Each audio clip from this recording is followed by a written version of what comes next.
Assalamualaikum warahmatullahi wabarakatuh.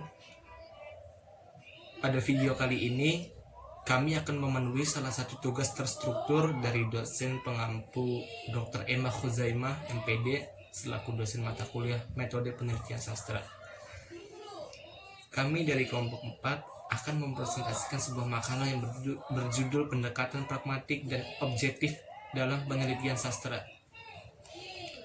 Saya Muhammad Fahrul Razi selaku moderator, dan adapun teman-teman saya sebagai pemateri pertama yaitu Muhammad Fahrul Razi, pemateri kedua yaitu Siti Aisyah Al-Zahra, ada juga Ade Husnul Nadia sebagai pemateri ketiga, pemateri keempat dari Siti Khumairo, dan yang terakhir dari Wartina Fauzia. Oke, langsung saja saya sebagai pemateri pertama akan menjelaskan mengenai pengertian penelitian sastra. Apa itu penelitian sastra? Penelitian sastra ialah usaha pencarian pengetahuan makna dengan hati-hati dan kritis secara terus-menerus terhadap masalah sastra. Dalam pengertian ini, jadi penelitian sastra ini suatu disiplin ilmu yang mempunyai objek, pendekatan, dan metode yang sangat jelas. Maka dari itu, penelitian sastra pada dasarnya sama dengan kritik sastra. Yang membedakannya itu pada jangkauan, kedalaman, dan tujuannya yang jauh ke depan.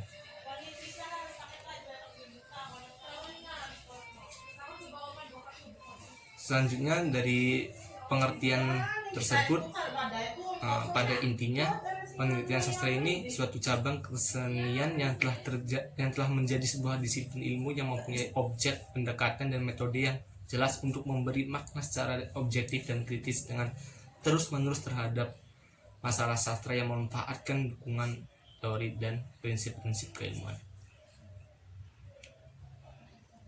Oke, itu dari pemateri pertama. Untuk pemateri selanjutnya yaitu 2, 3, 4, dan 5, saya persilahkan. Assalamualaikum warahmatullahi wabarakatuh. Saya Siti Aisyah Al-Zahra. Saya dari kelompok 4. Di sini saya akan menjelaskan tentang pengertian pendekatan pragmatik. Menurut Abrams dalam buku Imran dan Nugrahani 2017 halaman 42 mengemukakan bahwa pendekatan pragmatik adalah pendekatan yang melihat berbagai peran pembaca sebagai pemberi makna. Pendekatan pragmatik akan lebih berhasil apabila kita meneliti pembaca karya sastra yang memang menyukai karya sastra, sehingga hasil yang didapat akan lebih akurat. Kemampuan pembaca juga memiliki hambatan, diantaranya yang pertama, hambatan faktor internal. Faktor internal ini disebabkan datang dari dalam diri pembacanya sendiri. Yang kedua itu faktor eksternal. Faktor eksternal itu datang dari lingkungan sekitar. Secara umum, pendekatan pragmatik adalah pendekatan kritik sastra yang memperlihatkan kesan dan penerimaan pembaca terhadap karya sastra. Pendekatan pragmatik merupakan pendekatan yang memandang karya sastra sebagai sarana untuk menyampaikan tujuan tertentu kepada pembaca, seperti tujuan pendidikan, tujuan moral, tujuan agama, dan tujuan yang lainnya. Pendekatan pragmatik memberikan perhatian utama terhadap peranan pembaca dan kaitannya dengan salah satu teori modern yang paling pesat perkembangannya, yaitu teori resepsi. Tahap tertentu pada pendekatan pragmatik memiliki hubungannya yang cukup dekat dengan sosiologi. Pendekatan pragmatik merupakan pendekatan yang memandang sesuatu yang dibangun untuk mencapai efek-efek tertentu pada pembaca atau pendengar, baik berupa kesenangan estetik ataupun pendidikan.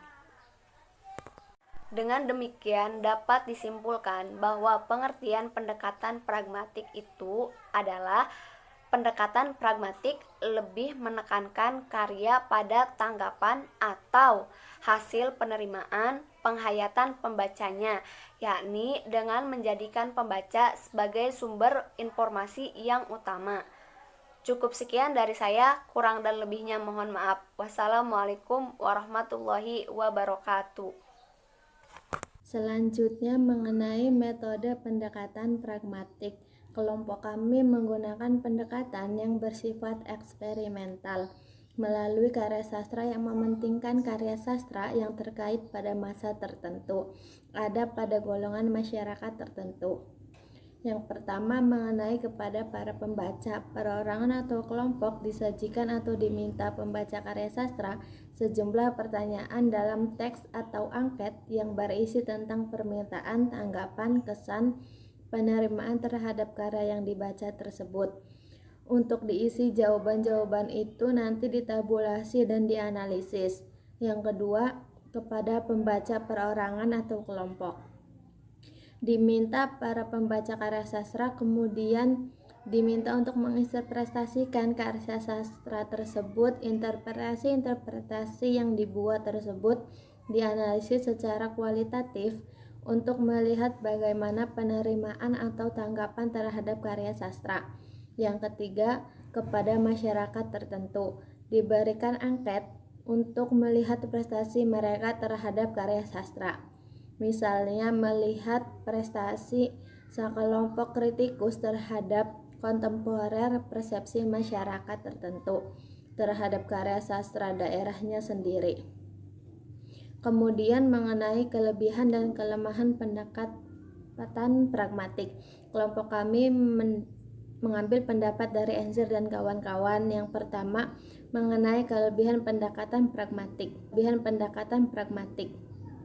Yaitu menjunjung tinggi nilai moral agama dan sosial terhadap penelitian sastra. Yang kedua, penelitian sastra terhadap pendekatan pragmatik guna menyampaikan tujuan tertentu pada pembaca. Yang terakhir, berorientasi pada pembacanya. Kemudian, kelemahan pendekatan pragmatik. Yang pertama, cenderung menilai hasil penelitian sastra menurut keberhasilannya dalam mencapai tujuan tertentu kepada para pembaca. Yang kedua, memiliki hambatan terhadap kemampuan pembaca, di antaranya faktor internal dan eksternal. Assalamualaikum warahmatullahi wabarakatuh. Saya Siti Humairah dari kelompok 4 dengan judul materi Pendekatan Pragmatik dan Objektif dalam Penelitian Sastra. Namun, di sini saya akan menyampaikan poin E tentang pengertian pendekatan objektif. Menurut Abrams, dalam Imron dan Nugrahani tahun 2017 berpendapat bahwa pendekatan objektif dalam pengkajian sastra adalah pendekatan yang melihat karya sastra sebagai sebuah struktur yang otonom. Menurut Enzir dan kawan-kawan, tahun 2018, pendekatan objektif ialah pendekatan yang mendasarkan pada suatu karya sastra secara keseluruhan. Pendekatan ini mengkaji suatu karya sastra hanya pada karya sastra itu sendiri, artinya melihat unsur pembangun karya sastra itu dari dalam. Konvensi tersebut misalnya kebulatan makna, diksi, rima, struktur kalimat, tema, plot, setting, karakter, dan sebagainya.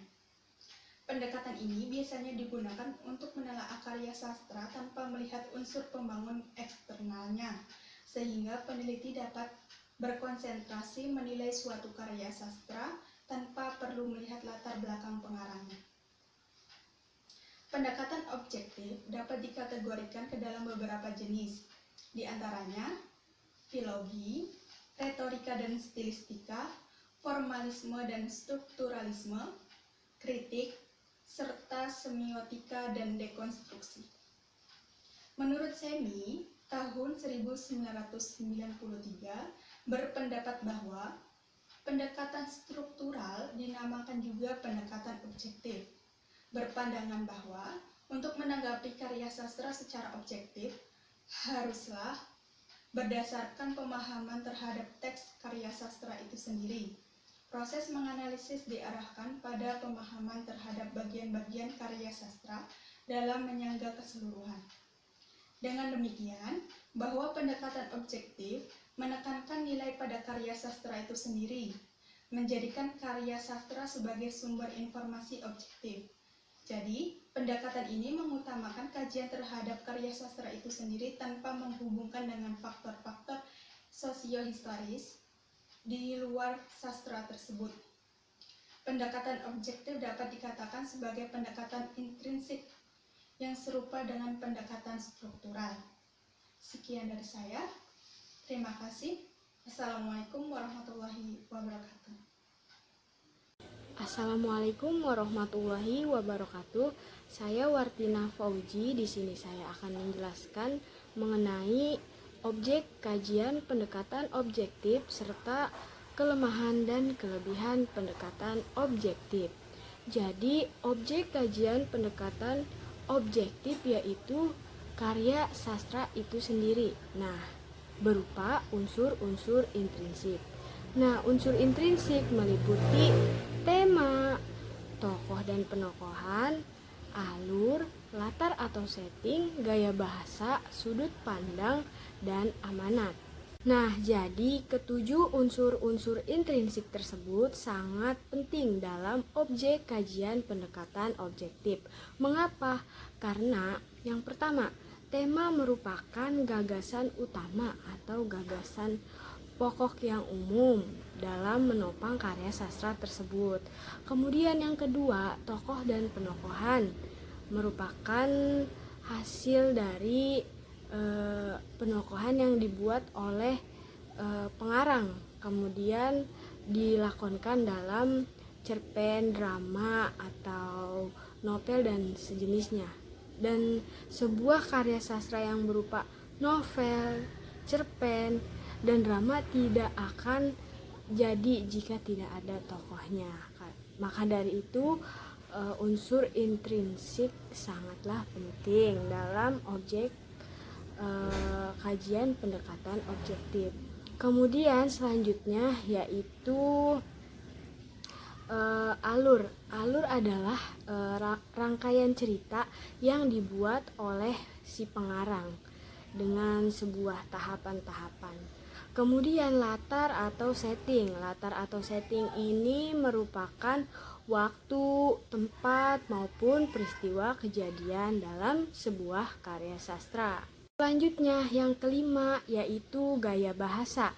Nah, gaya bahasa ini yaitu cara pengarang menyampaikan sebuah gagasan menggunakan media bahasa yang indah dan harmonis dengan cara si pengarang tersebut, dan dapat menuansakan makna dan suasana yang dapat menyentuh daya intelektual dan emosi si pembaca.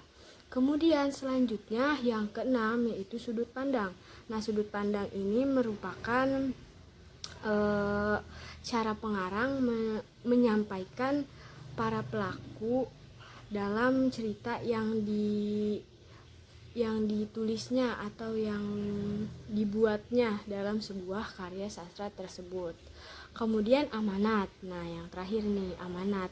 Amanat itu juga sangat penting karena amanat merupakan pesan yang ingin disampaikan oleh pengarang kepada si pembaca. Selanjutnya, kelebihan dan kelemahan pendekatan objektif.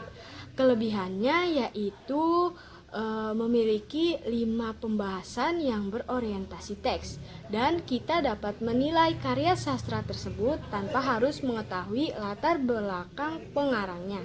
Kemudian kelemahannya, kita hanya dapat menilai karya sastra itu sendiri, dan dalam pendekatan ini menolak unsur-unsur ekstrinsik. Sekian penjelasan dari saya. Wassalamualaikum warahmatullahi wabarakatuh. Baik, selanjutnya saya akan menyimpulkan hasil dari makalah ini. Simpulannya yaitu, analisis karya sastra merupakan proses pembongkaran entitas yang memerlukan metode yang ketat. Dalam mengkaji karya sastra, tidaklah cukup hanya berpedoman pada pengarangnya atau karya itu sendiri, karena karya sastra masih memiliki unsur lain, seperti karya sastra, pembaca karya sastra, atau dan latar belakang pengarangnya. Dalam penelitian atau menganalisis sebuah sastra itu membutuhkan sebuah metode atau pendekatan.